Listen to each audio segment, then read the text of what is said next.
Hi guys, welcome to cricket Venkatesh.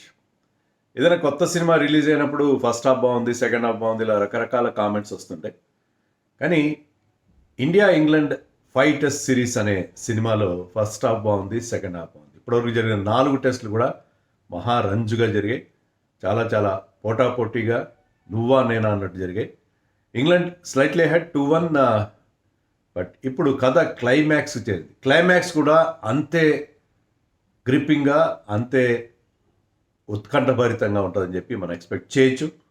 Definitely is going to be wonderful climax for this wonderful series. England కాస్త ముందంజలో ఉన్నా కూడా India definitely has done well. Yesterday somebody has sent me, మన ట్విట్టర్లో పంపించారు ఏంటంటే India one more sessions. మామూలుగా test మ్యాచ్కి మీకు పై డయాగ్రామ్ వస్తుంది కదా, ఏ సెషన్ ఎవరు విన్ అయ్యారని చెప్పి. ఇండియా వన్ మోర్ సెషన్స్ దాన్ ఇంగ్లాండ్. అయినా కూడా ఇంగ్లాండ్ గెలిచింది. బికాజ్ ఆ క్రూషియల్ మూమెంట్స్ ఏముంటాయో వాళ్ళు గెలిచారు వాళ్ళు. మీరు టెన్నిస్ మ్యాచ్లో కూడా అలాగే అవుతుంది. మీరు టెన్నిస్ మ్యాచ్లో మీరు చూస్తే number of games one by the losing player will be more than the winnowing player. Winnowing player కంటే ఎక్కువ గేమ్స్ గెలుస్తారు. కానీ ఆ క్రూషియల్ గేమ్స్ ఏవైతే ఇంపార్టెంట్ పాయింట్స్ ఉంటాయో, ఇంపార్టెంట్ మూమెంట్స్ ఉంటాయో వాటిని గెలుచుకోవడం ఇంపార్టెంట్. దాంట్లో ఇండియా కొద్దిగా వెనకబడింది. టాక్టికల్గా కావచ్చు, లేకపోతే ఆ ప్రెషర్ తట్టుకోలేక వాటెవర్.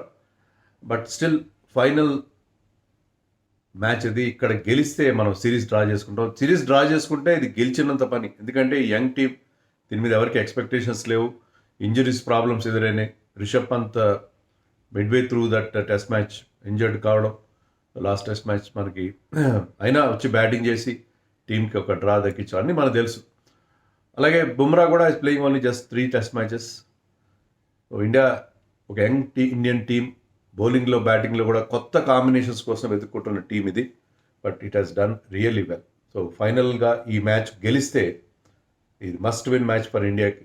గెలిస్తే కనుక సిరీస్ డ్రా చేసుకుంటే nothing like it. Last time కూడా మన ఇంగ్లాండ్లో ఆడినప్పుడు 2021-22లో సిరీస్ డ్రా చేసుకున్నాం. సో ఇంగ్లాండ్లో మనం అన్డిఫీటెడ్గా 2 సిరీస్లు రావడం అనేది ఇంతవరకు జరగలేదు. సో అది జరిగే అవకాశం మనకి కనిపిస్తుంది సార్ డెఫినెట్గా. And it is advantage India అని కూడా అనిపిస్తుంది. ఎందుకంటే మనం ఆల్రెడీ నిన్న ఒక వీడియోలో మాట్లాడుకున్నాం. అదేంటంటే Ben Stokes is not playing, Jofra Archer is not playing, Brydon Carse is not playing. So వాళ్ళకి ఇంపార్టెంట్ ప్లేయర్స్, ముఖ్యంగా బెన్ స్టోక్స్ లేకపోవడం. బెన్ స్టోక్స్ లాస్ట్ 2 టెస్ట్ మ్యాచ్లో అతను మ్యాన్ ఆఫ్ ద మ్యాచ్. లార్డ్స్లో కానీ ఎడ్జ్ బ్యాస్లో కానీ హీ వాజ్ ది లార్డ్స్లో అండ్ మాంచెస్టర్లో he was the man of the match. And leading వికెట్టేగా 17 వికెట్లు వచ్చినాయి అతను ఇంతవరకు. 2 టీమ్స్లో చూసినా కూడా అందరికంటే ఎక్కువ వికెట్లు తీసుకున్నవాడు Ben Stokes. And Ben Stokes bowling వేస్తున్నప్పుడే ఇంగ్లాండ్ అటాక్ ఏమైనా ఎఫెక్టివ్గా కనిపించింది. మిగతా అన్ని సందర్భాల్లో ఇంగ్లాండ్ అటాక్ చాలా చాలా ఆర్డినరీ కనిపించింది. ఆ నేపథ్యంలో డెఫినెట్గా బెన్ స్టోక్స్ లేకపోవడం, అతని క్యాప్టెన్సీ, ఎందుకంటే అతను ఆ క్రూషియల్ మూమెంట్స్ మనం చెప్పుకున్నాం, ఆ క్రూషియల్ మూమెంట్స్ అందించేది అతను. సడన్గా ఒక పార్ట్నర్షిప్ బ్రేక్ చేస్తాడు, లేకపోతే ఒక రన్అట్ చేస్తాడు, లేకపోతే బ్యాటింగ్లో ఒక క్రూషియల్ కాంట్రిబ్యూషన్ చేస్తాడు. లాస్ట్ టెస్ట్ మ్యాచ్లో సెంచరీ కూడా చేశాడు, 5 వికెట్ హాల్ తీశాడు. So he's a important contributor, main player for that team. అతను లేకపోవడం ఇండియాకి advantage. But at the same time India కూడా అలా ఉండగా Rishabh Pant, that box office player, is also not there.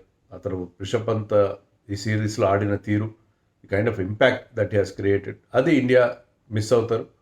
And బుమ్రాని కూడా మిస్ అవుతారు. సో ఇండియా కూడా ఉన్నాయి ప్రాబ్లమ్స్, లేవని కాదు. కానీ బెన్ స్టోక్స్, ఆ టీంలో బెన్ స్టోక్స్ లేకపోతే వాళ్ళ అటాక్, బౌలింగ్ అటాక్ చాలా ఫ్లాట్ అవుతుంది. Batting is still stronger.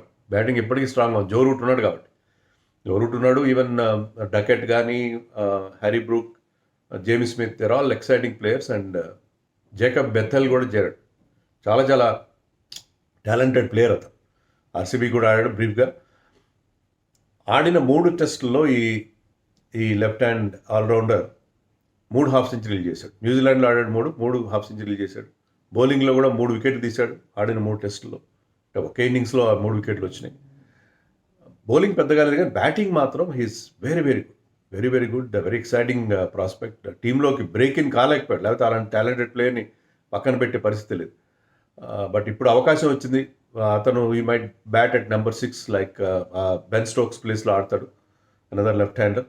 So ఆ ఇంపాక్ట్ అతను ఎలా ఆడతాడని కూడా. సో బ్యాటింగ్ ఏం పెద్దగా ఎఫెక్ట్ కాలేదు వాళ్ళు, ఎందుకంటే గస్ అట్కిన్సన్ టీంలోకి వచ్చాడు జోఫ్రా ప్లేస్లో. He already has a test 100 ఉంది అతనికి. అగేన్స్ట్ శ్రీలంక లాస్ట్లో టెస్ట్ 100 చేశాడు. అతను బ్రీఫ్ 12 టెస్టులను ఆడాడు. బౌలింగ్ కూడా చాలా మంచి బౌలింగ్ యావరేజ్ ఉంది. It's very good. So Atkinson, Jamie Overton is also all rounder. So వాళ్ళ బౌలింగ్లో జాస్ టంగ్ ఆల్రెడీ 2 టెస్ట్ మ్యాచ్లు ఆడి బాగానే వికెట్లు తీశాడు. ఫస్ట్ 2 టెస్ట్ మ్యాచెస్ ఆడాడు. సో వీళ్ళు ముగ్గురు అంటే వీళ్ళకి బౌలింగ్ కూడా కొత్తగా కనిపిస్తుంది. బట్ టైర్డ్ బౌలర్స్ ఈ లాంగ్ సిరీస్లో ఎవరైతే టైర్డ్ అయ్యారో వాళ్ళు ఇంగ్లాండ్ బౌలర్స్ ఎక్కువ ఓవర్లు వేశారు. మనకంటే వాళ్ళు ఎక్కువ ఓవర్లు వేశారు. సో వాళ్ళు అలసిపోయి ఉన్నారు వాళ్ళు. సో ఎక్సెప్ట్ క్రిస్ వోక్స్ మిగతా అందరూ కూడా కొత్త బౌలర్స్ వస్తున్నారు కాబట్టి I think they will have a fresh legs. ఫుట్బాల్లో ఉంటారు ఫ్రెష్ లెగ్స్ ఉండేవాళ్ళు. వాళ్ళకి అంత అలసట లేకుండా ఉండే అవకాశం ఉంది. సో ఇంగ్లాండ్ పరిస్థితి ఇండియా 11 విషయంలో ఇప్పటికీ కొంత కన్ఫ్యూషన్ అలాగనే ఉంది. ఎందుకంటే నిన్న ప్రెస్ మీట్లో శుభ్మన్ గిల్ ఏం చెప్పాడంటే బుమ్రా ఆడడం అనేది చాలా ఇంపార్టెంట్ టెస్ట్ మ్యాచ్ కదా అంటే మేము ఇంకా ఏమి డిసిషన్ తీసుకోలేదు, పిచ్ కూడా చాలా గ్రీన్గా ఉంది, మ్యాచ్ రోజు పిచ్ని చూసిన తర్వాత బుమ్రాని ఆడించాలా వద్దనేది డిసైడ్ చేస్తామని చెప్పి శుభ్మన్ గిల్ చెప్పాడు.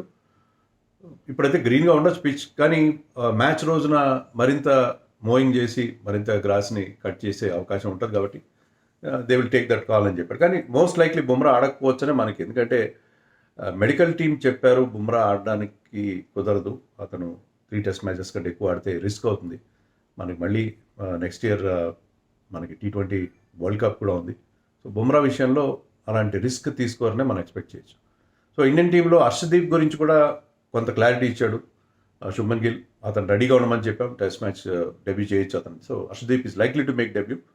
సో హర్షదీప్ డెబ్యూ చేయడం, ఆకాశ్దీప్ రిటర్న్ కావడం ఆల్మోస్ట్ ఖాయంగా కనిపిస్తుంది. ఒకటేంటంటే కుల్దీప్ ఆడే పరిస్థితి నాకు ఇప్పుడు కూడా కనబట్టలేదు. ఎందుకంటే క్లౌడీ కండిషన్స్ ఉన్నాయి. ఇక్కడ నేను నిన్న కూడా వీడియోలో చెప్పాను, ఇక్కడ జరిగిన ఫస్ట్ క్లాస్ మ్యాచెస్లో ఈ సీజన్లో 150 వికెట్స్ పడితే వాటిలో 131 వికెట్స్ పేస్ బౌలర్సే తీసుకున్నారు. గతంలో లాగా స్పిన్ ఫ్రెండ్లీగా లేదు ఓవల్. బౌన్స్ ఉంటుంది ఆ ట్రాక్ మీద, మంచి బౌన్స్ ఉండే ట్రాక్ ఉంటుంది. అందులో క్రౌడ్ కవర్ ఉంది కాబట్టి ఫాస్ట్ బౌలర్స్కి హెల్ప్ ఉండే అవకాశం. ఫోర్త్ సీమర్గా షార్దుల్ ఠాకూర్ మైట్ కంటిన్యూ, అతను బ్యాటింగ్ కూడా చేస్తున్నాడు కాబట్టి. సో బ్యాటింగ్ కోసం 20 వికెట్స్ తీయడం ముఖ్యమని మనం ఆల్రెడీ అనుకున్నాం. బ్యాటింగ్ కంటే కూడా 20 వికెట్స్ తీయడం ముఖ్యం. మరి దానికోసం ఒక ఇంపార్టెంట్ రిస్క్ చేసి ప్రసిద్ధ్ కృష్ణని ఆడిస్తారా, షార్దుల్ కూడా పక్కన పెట్టి? అప్పుడు మీకు టెయిల్ లాంగ్ అయిపోతుంది.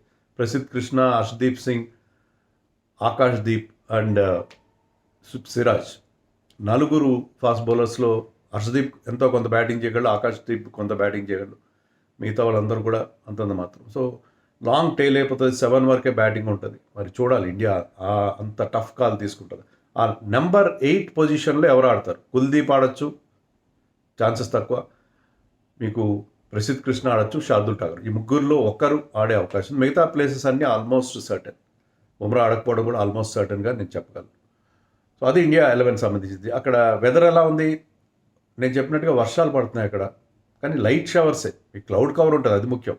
లైట్ షవర్స్ ఉన్నాయి. ఫస్ట్ 3 days ఫోర్కాస్ట్ అలా ఉంది, లైట్ షవర్స్.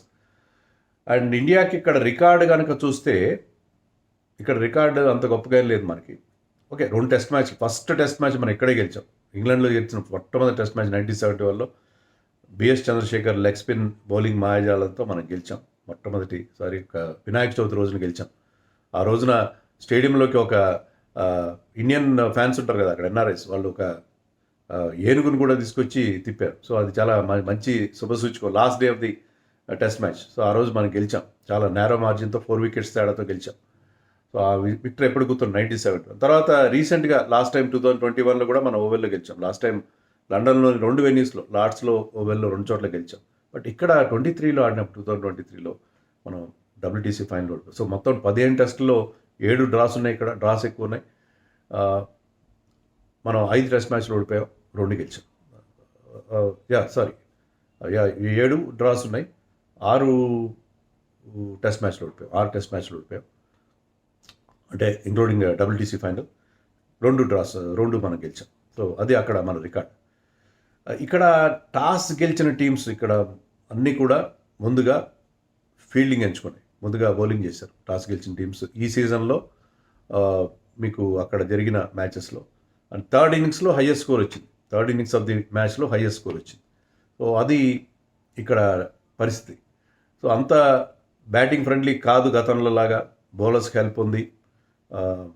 కొంతమంది ఏమంటున్నారంటే ఇది ఇంతవరకు ప్రతి మ్యాచ్ 5th డే వరకు వెళ్ళినాయి ఈ అద్భుతమైన సిరీస్లో. ప్రతి మ్యాచ్ 5th డే వరకు వెళ్ళినాయి. మరి ఈ మ్యాచ్ కూడా 5th డే వరకు వెళ్తే బహుశా అది రికార్డ్ అవుతుంది. ఒక టెస్ట్ మ్యాచ్లో ప్రతి మ్యాచ్ 5th డే వరకు వెళ్ళడం, 3 టెస్టులు ఫైనల్ సెషన్ వరకు వెళ్ళడం. మరి ఇది కూడా 5th డేకి వెళ్తుందా లేదా, 5th డే లోపలే 4 డేస్లోనే ముగిసిపోతుందని కొంతమంది అంటున్నారు. Let us wait and see ఏమవుతుందో. అంత బ్యాటింగ్ ఫ్రెండ్లీ కాదని చెప్తున్నారు. సో టాస్ గెలిస్తే ముందుగా బౌలింగ్ తీసుకోవాలి. మరి శుభ్మన్ గిల్ వరుసగా టాస్లో ఓడిపోతున్నారు. శుభ్మన్ గిల్ ఏంటి, అంతకుముందు రోహిత్ శర్మ, సూర్యకుమార్ యాదవ్ జనవరి నుంచి కూడా వరుసగా టాస్లో ఓడిపోతూ వస్తున్నారు. మరి ఆ రికార్డ్ని బ్రేక్ చేస్తారా? లా ఆఫ్ ప్రాపర్టీ కూడా ఏం పని చేయట్లేదు. Let us wait and see. Hope that ఈ టాస్ గెలుస్తారు, మ్యాచ్ గెలుస్తారు, సిరీస్ సమన్ చేస్తారు. ఆ కాన్ఫిడెన్స్ ఏదో ఉంది. మనం హర్షదీప్ బాగా మంచి డెబ్యూ చేస్తాడు, నాకు ఎందుకో అలా అనిపిస్తుంది. హర్షదీప్ డెబ్యూ చేస్తారు, ఆకాష్దీప్, మళ్ళీ సిరాజ్ కూడా మనం చూసాం కదా. బుమ్రా లేకపోతే అతను చాలా మంచి బౌలింగ్ చేస్తాడు. లీడర్షిప్ రోల్ని ఎంజాయ్ చేస్తాడు. మీరు అనుకుంటారు, మీ సెంటిమెంట్ కూడా కానివ్వండి, అలా కానివ్వండి, బుమ్రా లేకపోతే మనకి గెలుస్తామని. నేను దాన్ని పూర్తిగా వ్యతిరేకిస్తాను. అది చాలా తప్పుడు సెంటిమెంట్ అని చెప్పి. బట్ అది కూడా కానివ్వండి, ఏదో రకంగా మన టీం ఈ మ్యాచ్ గెలవాలి. ఎలాగని ముఖ్యంగా మనకి వాళ్ళు చేసిన నీడ్లింగ్, వాళ్ళు ఆ లాస్ట్ డే రోజున జడేజా వాషింగ్టన్ సెంచరీలకు అడ్డుపడడం అయితేనేమి, లేకపోతే మొన్న క్యూరేటర్ గంభీర్ మీద చేసిన over action. So Shubman Gill కూడా అన్నాడు ప్రెస్ మీట్లో, అదేంటి మేము ఇన్ని టెస్ట్ మ్యాచ్లు ఆడాము, ఎప్పుడు కూడా 4 టెస్ట్ మ్యాచ్లో ఎప్పుడు గ్రౌండ్కి వెళ్తాం, మేము రబ్బర్ షూస్ వేసుకుని వెళ్తాం, రబ్బర్ షూస్ వేసుకుని పిచ్ దగ్గరికి వెళ్తే ఏంటి ప్రాబ్లం, ఇంతకుముందు వేరే క్యూరేటర్స్కి లేని ప్రాబ్లం ఇతనికి ఎలా వచ్చిందని చెప్పి అతను కూడా చాలా ఘాటుగానే స్పందించాడు ప్రెస్ మీట్లో. సో ఇవన్నీ కూడా మన టీంలో ఉన్న కసిని పెంచుతున్నాయి. So fire in the belly, చాలా they must be breathing fire. మన బౌలర్స్ కానీ బ్యాటర్స్ కానీ, ఇంగ్లాండ్ వాళ్ళు మన మీద చేసిన ఇలాంటి చెత్త పనులన్నీ దృష్టిలో పెట్టుకుని ఖచ్చితంగా ఈ మ్యాచ్ గెలిచి తీరాలి. నవ్ ఆర్ నెవర్ కదా.